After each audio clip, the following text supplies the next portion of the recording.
Hello guys, मेरा नाम है रवि कुमार और आपको स्वागत है आपके अपने यूट्यूब चैनल रवि पढ़ाई जोन पर। सो गाइस, आज वीडियो बहुत ही ज़्यादा इंपॉर्टेंट होने वाली है क्योंकि आज हम लोग जेंडर को पूरा पढ़ने वाले हैं।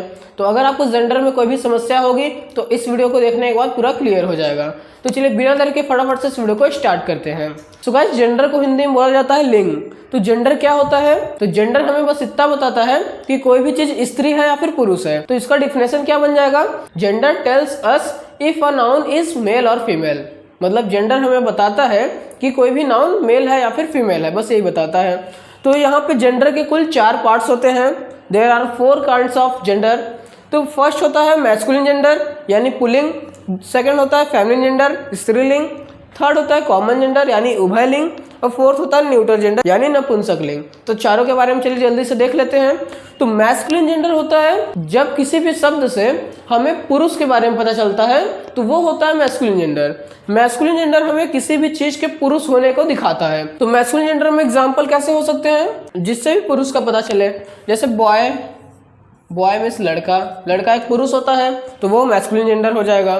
फादर, फादर मतलब पिता, वो भी पुरुष होते हैं तो मैस्कुलिन जेंडर हो गया।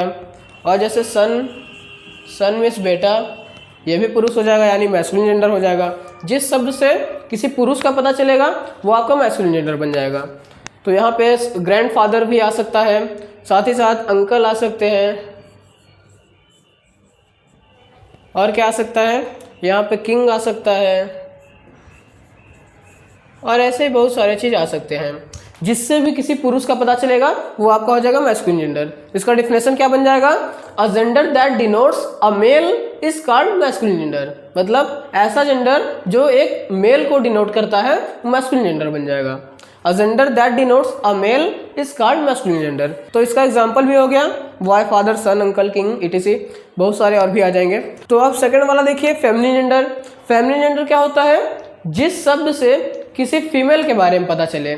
इससे किसी मेल यानी पुरुष के बारे में पता चल रहा था, इससे फीमेल यानी किसी स्त्री के बारे में, किसी महिलाओं के बारे में पता चलता है।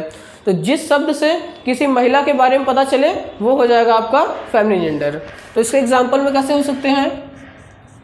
इसी का फेमिनिन बनाए, बॉय का क्या बन जाएगा? गर्ल। तो गर्ल हमारा क्या होता है? Feminine gender. एक स्त्री होती है गर्ल, तो गर्ल हो जाएगा फेमिनिन जेंडर। फादर यहाँ पे था तो इसका बन जाएगा मदर, जिससे भी किसी स्त्री के बारे में पता चले। सन मीन्स होता है बेटा, तो यहाँ पे बेटी को इंग्लिश में क्या बोलेंगे? डॉटर। डॉक्टर नहीं है, डॉटर है। अब देखिए अंकल, अंकल का क्या बन जाएगा? आंट, आंटी जो बोलते हो। किंग का क्या बनेगा? क्वीन। इसी तरीके से इधर ग्रैंड मदर वगैरह भी लिख सकते हो। जितने भी जिससे भी आपको स्त्री के बारे में पता चलेगा सबको यहाँ पे लिख सकते हो। इन सभी से स्त्रियों के बारे में पता चल रहा है तो ये बन जाएगा फेमिनिन जेंडर यानी स्त्रीलिंग। तो अब हमारा दोनों क्लियर हो चुका है। इसका डिफिनेशन क्या बनेगा? A gender that denotes a female is called feminine gender. ऐसा जेंडर जो हमें किसी फीमेल को डिनोट करता है तो वो हमारा फेमिनिन जेंडर होता है। अ gender that denotes a female is called feminine gender. तो ये दोनों क्लियर हो गया। अब तीसरा है कॉमन जेंडर। नाम सुन के लग रहा होगा कॉमन, कॉमन मतलब जो दोनों होगा।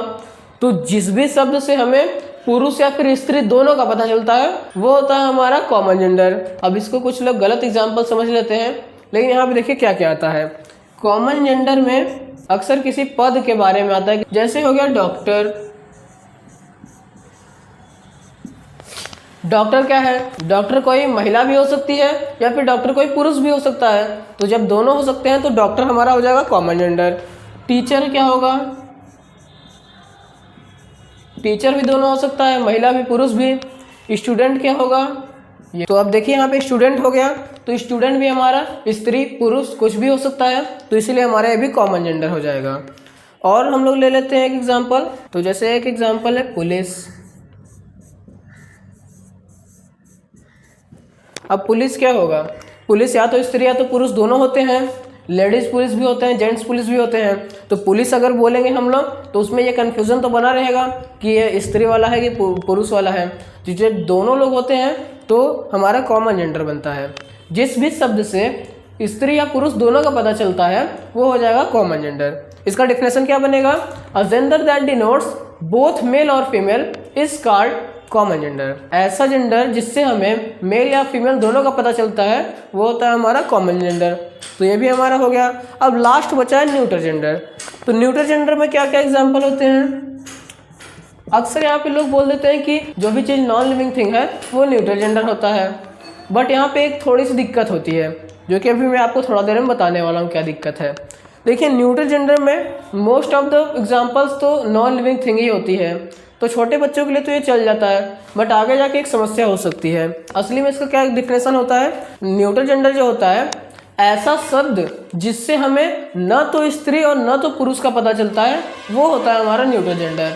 न्यूट्रल जेंडर में हमें किसी लिविंग या नॉन लिविंग से कोई मतलब नहीं होता है। न्यूट्रल जेंडर है ना, जेंडर का काम ही यही होता है कि वो बस इतना बताता है कि कोई चीज़ स्त्री है या पुरुष है, बस। नॉन लिविंग थिंग है या लिविंग थिंग है, इससे कोई मतलब नहीं इसको। तो न्यूट्रल जेंडर हमें केवल ये बताएगा कि कोई भी चीज़ न तो स्त्री है और न ही पुरुष है। तो यहाँ पे देखिए, जैसे मैं यहाँ पे लिख दिया पेन। अब पेन क्या है? न तो स्त्री है और न ही पुरुष है, कुछ नहीं है, बट यहाँ पे लोग बोल देते हैं नॉन लिविंग थिंग है इसलिए न्यूट्रल जेंडर है, बट यहाँ नॉन लिविंग थिंग से कोई मतलब नहीं है, ये स्त्री और पुरुष में से कुछ भी नहीं है, इसलिए हमारा न्यूट्रल जेंडर हो गया। जैसे डॉक्टर में क्या था, डॉक्टर अगर बोलेंगे तो उसमें डॉक्टर या तो पुरुष होगा या तो स्त्री होगी, ये तो फिक्स है कि या तो पुरुष ही होगा या तो स्त्री होगा, इसके अलावा कुछ नहीं हो सकता है।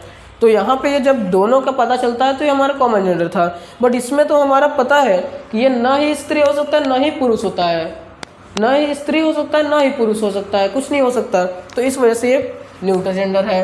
पेन पेंसिल हो गया, बुक हो गया, चेयर हो गया, ये सभी चीज़ आपके न्यूट्रल जेंडर में आ जाएंगे।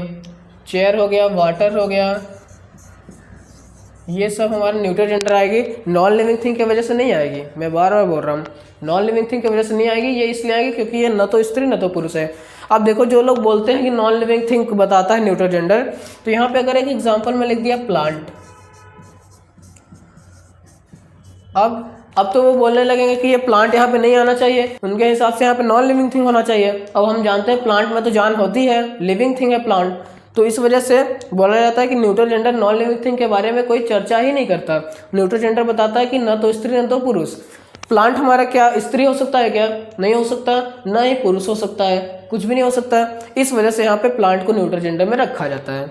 तो आई होप आप लोग समझ गए होंगे कि मैस्कुलिन जेंडर पुरुष को बताता है, फेमिनिन जेंडर स्त्री को बताता है, कॉमन जेंडर पुरुष या स्त्री दोनों के बारे में बताता है, और न्यूट्रल जेंडर न तो स्त्री और न तो पुरुष को बताता है। तो अगर ये चारों आपको अच्छे समझ में आ गया है तो प्लीज़ वीडियो को लाइक कर दीजिएगा, और अगर कहीं भी कंफ्यूजन हो तो प्लीज़ कमेंट बॉक्स में जरूर पूछिएगा। तो चलिए, आज के वीडियो में बस इतना ही, मिलते हैं किसी नए धमाकेदार वीडियो में, तब तक के लिए जय हिंद, वंदे मातरम।